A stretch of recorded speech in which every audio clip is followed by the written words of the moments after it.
السلام علیکم ورحمۃ اللہ وبرکاتہ۔ آج کا ہمارا موضوع ہے کہ سسرالی رشتوں میں تناؤ کو کیسے دور کیا جائے اور محبت کی فضا جو ہے وہ کیسے پیدا کی جائے۔ تو اس ٹاپک کو میں نے 2 حصوں میں تقسیم کیا ہے۔ اس کا پہلا حصہ ہے کہ بہو کو گھر میں بسانے میں سسرال والوں کا کیا کردار ہونا چاہیے، جبکہ دوسرا حصہ جو ہے وہ بہو کی اپنی ذمہ داریوں کے بارے میں کہ اس کا اپنا جو ہے سلوک برتاؤ کیسا ہونا چاہیے، اس کی کیا ذمہ داریاں ہیں، اس پہ ہم بات کریں گے۔ تو آج کا موضوع چونکہ سسرال والوں کی ذمہ داریوں کے بارے میں ہے تو اس میں جو ہے میں بات کروں گی، کیونکہ جوائنٹ فیملی سسٹم میں مین کردار جو ہے وہ ساس کا ہوتا ہے، تو ساس کے جو برتاؤ ہے اس کے پہ ہم بات کریں گے۔ تو ساس جو ہے اس کو کیا کرنا چاہیے؟ اب بہو لانے کا ارادہ کیا، بیٹے کی شادی ہونی ہے تو ان کو کچھ چیزیں پلان کرنی چاہیے۔ ان میں سے تو میں سب سے پہلے کہوں گی کہ ان کو کیا کرنا چاہیے کہ پہلے وہ سوچ لیں کہ انہوں نے اپنی زندگی کے شروع کے دنوں میں کیا کیا مشکلات دیکھی، کن کن پریشانیوں کا سامنا کیا، کون سے خواب لے کے آئی تھیں جو چکنا چور ہو گئے، اور وہ ان کے اعتماد کو، جو امیدیں تھیں ان سب کو ٹھیس پہنچا۔ تو وہ پختہ ارادہ کر لیں کہ میں جن مشکلات سے گزری ہوں، جن پریشانیوں کو میں نے فیس کیا ہے، تو کم از کم میری بہو جو ہے وہ ان مشکلات سے نہیں گزرے گی، یا میری بیٹیوں نے جو پریشانیاں دیکھی ہیں یا جن پریشانیوں سے وہ گزر رہی ہیں، تو کم از کم میری بہو جو ہے وہ تو نہیں دیکھے گی۔ جب وہ یہ پختہ ارادہ کر لیں تو ان کے لیے بہت سارے معاملات جو ہیں وہ آسان ہو جائیں گے، چونکہ ایک نئی بندی، نیا فرد آپ کے گھر میں داخل ہو رہا ہے تو ظاہر ہے اس کو ایڈجسٹ کرنے میں، اس کو کرنے میں مشکل ہوتا ہے، آسان نہیں ہے۔ لیکن جب کچھ چیزیں آپ پہلے سے پلان کر لیں اور اللہ تعالیٰ کی رضا کے لیے کریں تو پھر اللہ تعالیٰ آپ کے لیے بہت آسانیاں پیدا فرمائے گا۔ تو اس میں یہ ہے کہ جیسے شروع کے دنوں میں لڑکی جب ایک اپنا گھر بار، ماں باپ سب کچھ پیچھے چھوڑ کے ایک نئے گھر میں داخل ہوتی ہے تو اس کے لیے بھی یہ بہت بڑا چیلنج ہے کہ ان گھر والوں کو سمجھنا، ان کے گھر کے سسٹم کو سمجھنا اور اس میں پھر اپنے آپ کو ایڈجسٹ کرنا، یہ کوئی آسان کام نہیں ہے۔ یہ بہت ایک بڑا مرحلہ ہے اس عورت کی زندگی کا، خاص طور پر تو اس کے لیے بہت وہ آلریڈی بہت پریشانی کا شکار ہے، تو ہمیں یہاں اس کے لیے آسانیاں پیدا کرنی چاہیے۔ اللہ کے نبی نے فرمایا یسروا ولا تعسروا، آسانیاں پیدا کرو، مشکلات پیدا مت کرو۔ تو ہماری ذمہ داری بنتی ہے کہ ہم اس کی، اگر شروع کے دنوں میں یا بعد بھی کہیں انسان سے غلطیاں ہو جاتی ہیں تو غلطیوں کو نظر انداز کریں، اچھائیوں کی بہت زیادہ تعریف کریں، اس کا حوصلہ بڑھائیں، اس کی ہمت بڑھائیں، تو اس کے لیے یہ بہت آسان ہو جائے گا۔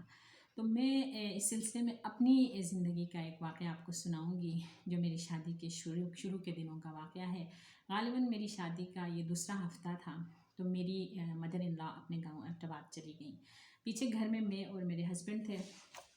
تو ان کی چینک کا ڈھکن مجھ سے ٹوٹ گیا۔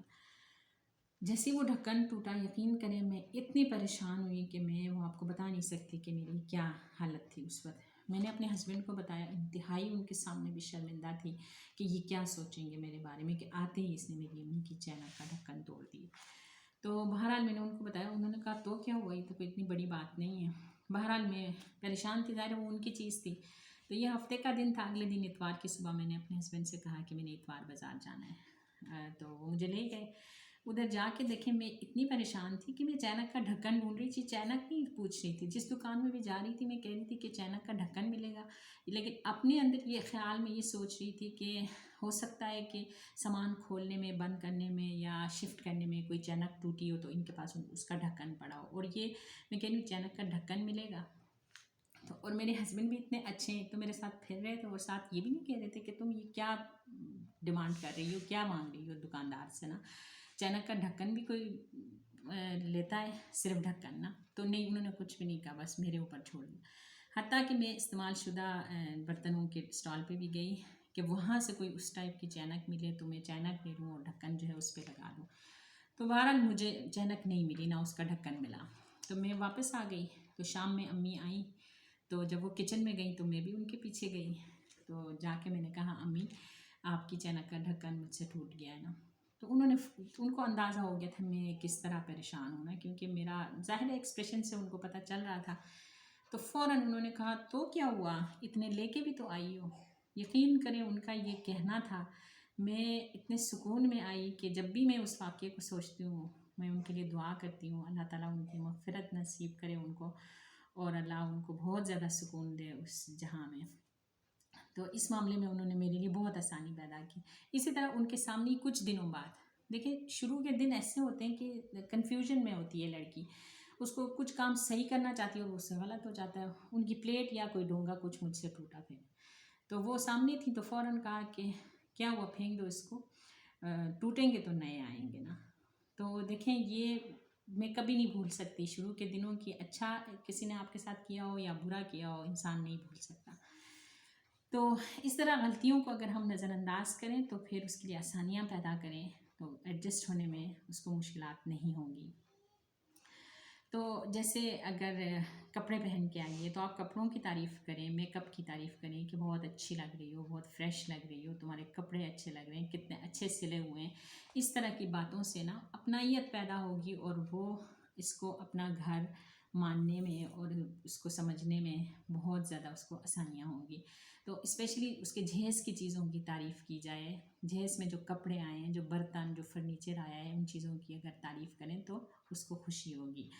تو دین کا جو مزاج ہے نا، کہ جیسے میں نے حدیث مبارکہ آپ کو سنائی، حضرت انس بن مالک کی روایت میں ہے کہ بشروا ولا تنفروا، خوشخبری دیا کرو، اچھی باتیں کیا کرو، محبت پھیلاؤ، ولا تنفروا، نفرتیں مت پھیلاؤ، یسروا ولا تعسروا، آسانیاں پیدا کرو، مشکلات پیدا مت کرو۔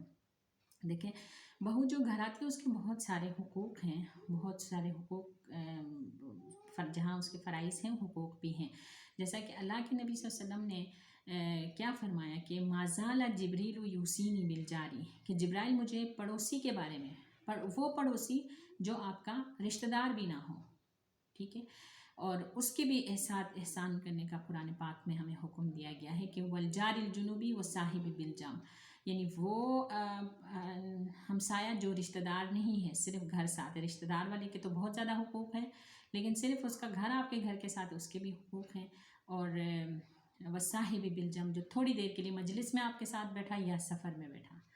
تو اس کے بھی اللہ تعالیٰ نے اس کے ساتھ احسان کرنے کا حکم دیا ہے۔ یہ تو پھر آپ کے گھر کا ایک افراد میں شامل ہو گئی ہے، ایک گھر کا فرد بن کے آئیے، تو اس کے تو پھر زیادہ حقوق ہوں گے۔ تو ما زال جبریل یوصینی بالجاری، جبرائیل نے ہمسائے کے بارے میں اتنی وصیت کی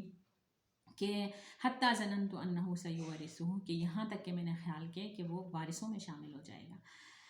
تو پھر بہو کے تو زیادہ حقوق ہیں، اور ایون اگر ہم دیکھیں قرآن پاک میں مجالس کے بارے میں، مجلس کے بارے میں جو تھوڑی دیر بعد برخاست ہو جائے گی، کیا حکم آیا ہے، یا ایھا الذین آمنوا اذا قیل لکم تفسحوا فی المجالس فافسحوا یفسح اللہ لکم، اے ایمان والو جب تم سے کہا جائے کہ مجلسوں میں کشادگی پیدا کرو، آنے والوں کو جگہ دو، تو فافسحوا، کشادگی پیدا کر لیا کرو، یفسح اللہ لکم، اللہ تمہارے لیے کشادگی پیدا کرے گا۔ تو یہ تو اس مجلس کے بارے میں ہے جو تھوڑی دیر برخاست ہو جائے گی، آپ پہلے سے بیٹھے ہیں اور کوئی آیا تو ان کے لیے جگہ دو، ہلو جلو، تھوڑی سی کشادگی پیدا کرو تاکہ آنے والا جو ہے اچھا محسوس کرے۔ تو بہو یہ ایک کمزور جان پیچھے اپنے ماں باپ کو، بہن بھائیوں کو، سب کو چھوڑ کر بڑی ذمہ داریوں کو اپنے سر اٹھائے، شوہر کی، گھر کی، آنے والے بچوں کی ذمہ داریاں اٹھا کے کمزور جان آپ کے گھر میں داخل ہوئی ہے، اس کو اپنے لیے باعث رحمت سمجھیں۔ دیکھیں طبرانی کی روایت میں آیا ہے، اللہ کے نبی صلی اللہ علیہ وسلم نے فرمایا کہ جب کسی گھر میں لڑکی پیدا ہوتی ہے تو اللہ تعالیٰ اس گھر میں فرشتے بھیجتا ہے، اور فرشتے آ کے کہتے ہیں کہ ایک گھر والوں تم پر سلامتی ہو۔ پھر وہ اس لڑکی کو اپنے پروں کے سائے تلے اٹھاتے ہیں اور اس کے سر پہ ہاتھ پھیر کے کہتے ہیں کہ یہ ایک کمزور جان ہے جو ایک کمزور جان سے پیدا ہوئی ہے، جو اس کا خیال رکھے گا، اس کی اچھی پرورش کرے گا، اللہ تعالیٰ کی مدد اس کے شامل حال رہے گی۔ تو اب یہ کمزور جان جو ہے، جس طرح اپنے ماں باپ کے گھر باعث رحمت بن کے پیدا ہوئی تھی، اب وہی باعث رحمت بن کے آپ کے گھر میں داخل ہوئی ہے، آپ کی جانشین بنے گی، یہی آپ کی وارث ہے، آپ کے گھر کی ترجمان ہے، آپ کی نسلوں کی امین ہے۔ آپ اس کا مورال ہائی رکھیں، اس کا حوصلہ، اس کی ہمت بڑھائیں، اس کا اعتماد جو ہے اس کو بڑھائیں، تو اس کے گھر والوں کی عزت کریں، اس کے گھر والوں کی آپ عزت کریں، یقین کریں وہ آپ کی ایسی عزت کرے گی کہ آپ نے سوچا بھی نہیں ہوگا۔ وہ سب کچھ آپ پر نچھاور کر دے کہ آپ اس کے گھر والوں کی عزت کریں اور اس کے گھر کی کسی کمزوری کا ذکر نہ کریں. اگر کسی اور میں وہ کمزوری ہے جو اس کے گھر میں بھی ہے، اس کا تذکرہ بھی کبھی نہ کریں تاکہ اس کا مرال ہائی رہے، تو یہ اس کا ہمت اور حوصلہ جو ہے وہ بلند رہے. تو یہ آپ کو بہت اچھی نسل جو ہے پرورش کر کے دے گی اور آپ کی بہت اچھی جانشین بنے گی، آپ کے گھر کی ترجمان بنے گی. تو اللہ تعالیٰ سے دعا ہے اللہ تعالیٰ ہمیں توفیق عطا فرمائے کہ ہم ایک دوسرے کے ساتھ انتہائی محبت کے ساتھ جو ہے زندگی گزاریں اور دنیا اور آخرت میں سرخرو ہوں. السلام علیکم ورحمۃ اللہ وبرکاتہ.